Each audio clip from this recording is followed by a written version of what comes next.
কেউ আমার নবীজিকে ছাগলের পালের পিছে পিছে দেখে, তাদেরকে আমরা বলি, তোমরা আমার নবীকে মেরাজে জিবরিলের আগে আগে দেখো না। কেউ আমার নবীকে ছাগলের পিছে পিছে দেখে, আমরা ওনাদেরকে বলি, তোমরা আমার নবীকে মসজিদে আকসায় সমস্ত আম্বিয়ার জামাতের ইমামতের মুসল্লায় দেখো না।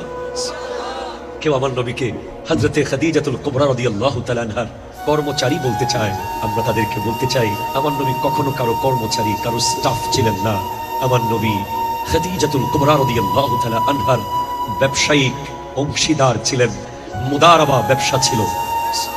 কেউ আমার নবীকে রাখাল শব্দ বলতে চায়, আমরা তাদেরকে বলবো, কোরআন পড়ো, ইয়া আইয়ুহাল্লাযীনা আমানু লা তাকুলু রাঈনা ওয়া কুলু উনজুরনা। আল্লাহর নবীকে তোমরা রাঈনা বলিও না, উনজুরনা বলো।